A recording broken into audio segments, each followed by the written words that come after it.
Hello students, कैसे हो बच्चों। उम्मीद करता हूँ कि बहुत अच्छे होगे और जो पढ़ाई है उसका भी एंजॉयमेंट कर रहे होगे। बच्चों देखो, पढ़ना इसलिए ज़रूरी है क्योंकि बिना पढ़ाई के कुछ हासिल नहीं है। और जो ये चैप्टर है क्लास 10th का, जिसको आगे पढ़ना है या नहीं भी पढ़ना है, जिसको मैथ पढ़ना हो उसको भी, और जिसको नहीं भी मैथ पढ़ना हो, उन सब के लिए एक यूनिवर्सल इम्पोर्टेंस रखता है। इसलिए इस चैप्टर को बहुत अच्छे से हमने तैयार करना है। जो हमारी एनसीईआरटी बुक में क्वेश्चंस दे रखे हैं उनके अलावा भी एक्सेस में बहुत सारे क्वेश्चन करने होंगे, ताकि आप इस चैप्टर को इतने अच्छे से कर पाए कि जब भी कोई आर्टिकल आपके सामने आए तो आप उसकी एरिया वॉल्यूम कैसे फाइंड आउट किया जा सकता है, इसके बारे में आपको जानकारी होनी चाहिए। क्योंकि by the point of view of competitive examination, CSC और वगैरह वगैरह जो भी हैं कंडक्ट कराते हैं, उन सब में इस चैप्टर का कुछ न कुछ वेटेज हुआ करता है। तो हमने इससे पहले जो 2 वीडियो अपलोड की इस एक्सरसाइज की, अगर आपको वो देखनी है, चैनल सब्सक्राइब नहीं कर रखा है, चैनल को सब्सक्राइब करें और देखें। अच्छी लगे तो लाइक करें। बच्चों, हमने एक पूरी कंसेप्चुअल वीडियो भी अपलोड कर रखी है, आप वो भी देख सकते हैं। तो यहाँ बात करते हैं क्वेश्चन नंबर 7 क्या है। लिखा है कि एक tent is in the form of A shape of a cylinder surmounted bye A conical top. मतलब जैसे कि पहले हमारा क्या था कि सर्कस लगा करता था, उसका टेंट हुआ करता था यानी तंबू। उस शेप में ये कुछ बता रहा है कि ऐसा हमारा सिलेंडर है और सिलेंडर के ऊपर क्या है, ऐसा ये कोन है। तो ऐसे ही पहले सर्कस के जो टेंट लगा हुआ करते थे वो कुछ इस टाइप के हुआ करते थे। क्या कह रहा है, if the height and the diameter of a cylindrical part is 2.1 centimeter and 2.1 meter and 4 meter, height है 2.1 मीटर, यानी हाइट सिलेंड्रिकल पार्ट की 2.1 मीटर है। तो h is equal to 2.1 metre और डायमीटर d मान लिया, d इज इक्वल टू शायद 4 metre है और d is equal to 4 metre. तो ये r मान लिया मैंने, स्मॉल r 2 मीटर। ठीक है, फिर ये हमसे क्या कह रहा है और आगे, and the slant height of the top is 2.8 metre. slant height cylindrical part यानी L is equal to 2.8 metre है। अब क्या चाहता है ये हमसे, find the area of the canvas used to making the tent. भाई जो हमारा सर्कस का टेंट होता था वो भी कपड़े का ही बना होता था। Canvas is a type of A cloth, तो उस क्लॉथ की मुझे क्या निकालनी है, एरिया निकालनी है। तो हम एरिया मान लो कि हमने लिख लिया कि सरफेस एरिया या एरिया ऑफ कैनवास। कैनवास की एरिया बच्चों क्या होगा कि कर्व सरफेस इस कॉनिकल पार्ट का और कर्व सरफेस इस सिलेंडर का, दोनों को मिला देंगे उतनी एरिया कैनवास की आ जाएगी। भाई यहाँ पर क्लॉथ लगा होगा और यहाँ पर क्लॉथ लगा होगा, नीचे तो बेस है, जमीन है, वहाँ तो क्लॉथ नहीं लगा होगा। तो हमने क्या लिख लिया कि इसका रेडियस r है, तो ये भी रेडियस इतना ही होगा 2 मीटर। ठीक है, इसका स्लांट हाइट दे ही रखा है, तो हमने लिखा कि CSA ऑफ कॉनिकल पार्ट लिख लें या कोन लिख लें, plus CSA of cylinder, CSA of cylinder. तो अब ये CSA ऑफ कोन क्या होता है, पाई आर एल होता है। CSA ऑफ सिलेंडर क्या होता है, 2 पाई आर एच होता है। जो भी कॉमन आए उसको आप फट से कॉमन ले लो, प्लस का 2h। अब ये मेरा क्या होगा, एक ड्राइव्ड फार्मूला होगा। यहाँ से जो आंसर आएगा वो एक परफेक्ट आंसर आएगा। तो ये हमने क्या लिख लिया, 22/7। आर की वैल्यू कितनी दे रखी है मुझे, 2 मीटर दे रखी है। एल की वैल्यू कितनी दे रखी है, 2.8। 2 इंटू एच की वैल्यू क्या दे रखी है, 2.1 दे रखी है। सिंप्लीफाई कर दें इसको, 22/7 इंटू 2 और 2.8 और प्लस क्या बन गया, 1 की 2 42, 4.2। ठीक है, 22/7 इंटू 2, इसको इससे प्लस कर दिया तो क्या बन गया, 8 और 2 0 और 5 और 2 7। अब देखो इससे ये कैंसिल हो गया 44 मीटर स्क्वायर कैनवास की एरिया होगी।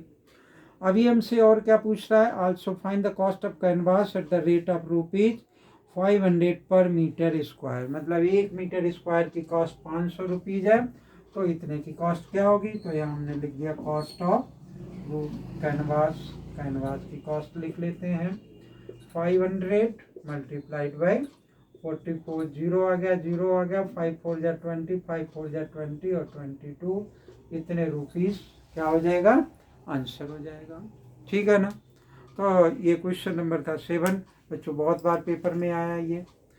ठीक है, तो इस टाइप का अगर शेप हो तो आप इस तरीके से, आप पहले इस बात पर फोकस किया करें कि हमें चाहिए क्या और उसके अकॉर्डिंग हम कहाँ पर पहुँचेंगे।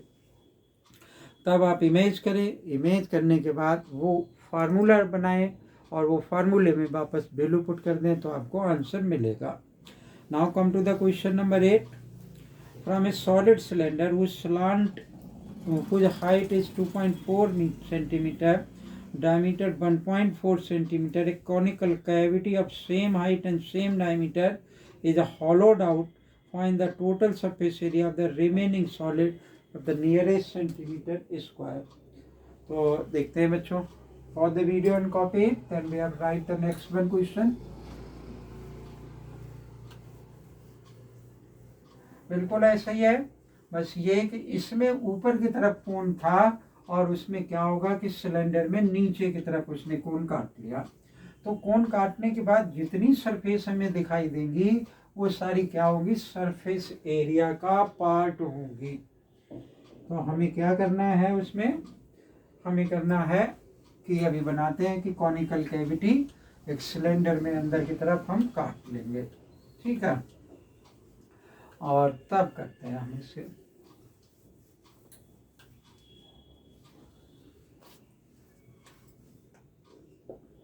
ये मान लो कि हमने सिलेंडर बना लिया और कह रहा है कि सेम हाइट और सेम डायमीटर का इसमें एक कोण काट लिया इस तरीके से। ठीक, ये कैविटी है। काटने के बाद क्या हुआ कि इसको मान लो हटा दें तो फिगर थोड़ा सा ज़्यादा क्लियर। अब देखो मुझे सरफेस, जो भी सरफेस दिखाई दे रहा है उस सरफेस की क्या निकालनी है, शायद एरिया निकालनी है। Find the total surface area of the remaining solid, है ना। तो यहाँ पर क्या क्या दे रखा है, from a solid cylinder a radius R whose height is 2.4 centimetre. इसकी यानी ये हाइट, यहाँ से ये हाइट हमें दे रखी है 2.4 सेंटीमीटर। ठीक है, लिख ली हमने। And the diameter 1.4, d is equal to 1.4। ठीक है, यानी यहाँ से यहाँ तक डायमीटर हो गया, रेडियस हो गया 0.7 सेंटीमीटर। आर मान लिया इस मान। ठीक है, is hollowed out, find the total surface area of the remaining. आप देखो बच्चे, भाई एक तो ये सरफेस है और दूसरी ये सरफेस है और तीसरी मेरे पास ये सरफेस है। इतनी तो सरफेस दिखाई दे रही है। सॉलिड था, सॉलिड में से ये कोण ऐसे काटा तो एक टिप ही तो यहाँ पर आएगा। तो हमारे पास जो टोटल सरफेस एरिया होगा इस सॉलिड का वो क्या होगा कि CSA of cylinder plus CSA of cone और plus area of circle, area of circle, area of circle. ठीक है, अब देखो इसमें सिलेंडर 2 पाई RH हो गया, सर्कल पाई RL हो गया और बेस में जो होगा वो क्या होगा, पाई R स्क्वायर होगा। अब इसमें L की वैल्यू नहीं दे रखी है तो L की वैल्यू हम इस तरीके से फाइंड आउट कर सकते हैं, अलग से लिख लें। ये H है, ये 2.4 है, ये रेडियस 0.7 है। ठीक है, तो 2.4 का स्क्वायर और प्लस 0.7 का स्क्वायर क्या बन जाएगा, 576 पॉइंट आ गया 0.49, 6.25। इसका स्क्वायर रूट निकालोगे 2.5 आ जाएगा। ये क्या आ गया, L के बराबर आ गया, है ना। सिलेंटाइट आ गया, ऐसे ये सिलेंटाइट आ जाएगी। ठीक है, तो स्लैंट हाइट का फार्मूला भी पहले आपको बताया हमने कि L = √h का स्क्वायर प्लस r का स्क्वायर, ये इसका फार्मूला होता है ना। अब इसमें आप फार्मूले में आप क्या करो कि पाई आर कॉमन आ रहा है तो पाई आर कॉमन ले लें, क्या बचा एल बचा, क्या बचा एल। इसमें आप वैल्यू पुट कर देंगे, आंसर एकदम दौड़ के आ जाएगा। ठीक है, तो ये क्वेश्चन था। अब और आगे इसमें ऐसा कुछ नहीं पूछ रहा है, सारे सेंटीमीटर में और सेंटीमीटर स्क्वायर में ये पूछ रहा है, तो इस तरीके से ये क्वेश्चन हो जाएगा। ठीक है, pause the video and copy it. तो एक क्वेश्चन और रह गया, वो भी कर देते हैं। क्या कह रहा है कि wooden article was made a scooping out A hemisphere, मतलब एक सिलेंडर है और सिलेंडर में से उसने क्या किया कि स्कूप कर दिया है हेमीस्फीयर फ्रॉम ईच, दोनों एंड से, as shown in the figure. If the height of cylinder is 10 centimeter and its base is a 3.5 centimeter radius, find the total surface area of the article. तो देखो ये कैसे होगा, और the video and copy it. फिर से बनाते हैं, जैसे इसमें ये कैविटी काट लिया, ऐसे ही उसमें क्या काट लेगा, 2 हेमीस्फीयर काट लेगा। तो हमें तो ये देखते हैं कि काटने के बाद आप एरिया माइनस कर देते हैं, एरिया माइनस नहीं करनी, हमने ये देखना है कि उस डायग्राम में या उस आर्टिकल में अब कितनी सरफेसेस हमें दिखाई दे रही हैं, उन्हीं सरफेसेस का एरिया हमने ऐड करना है। ठीक है, तो देखते हैं क्या है।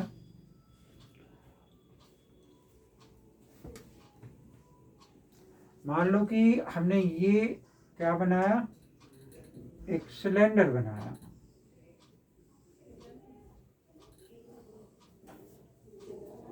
ये सिलेंडर है और इस सिलेंडर, ये क्वेश्चन नंबर बच्चों 9 है।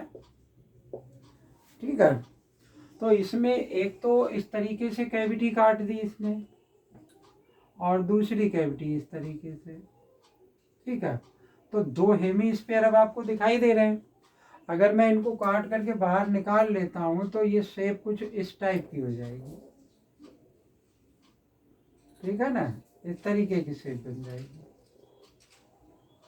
अब देखो कर्व सरफेस हेमीस्फीयर का और इन दोनों का कर्व सरफेस मिला देंगे, क्या हो जाएगा, सरफेस एरिया आ जाएगी। इनकी सबकी मेजरमेंट गिवन है, यहाँ लिख देखते हैं कि surface area of the solid, surface area of, ये रिमेनिंग बस बच्चों नाम के लिए है, remaining solid is equal to 2 into surface area of या CSA ऑफ हेमीस्फीयर, दोनों तरफ हेमीस्फीयर है ना, और प्लस CSA ऑफ सिलेंडर,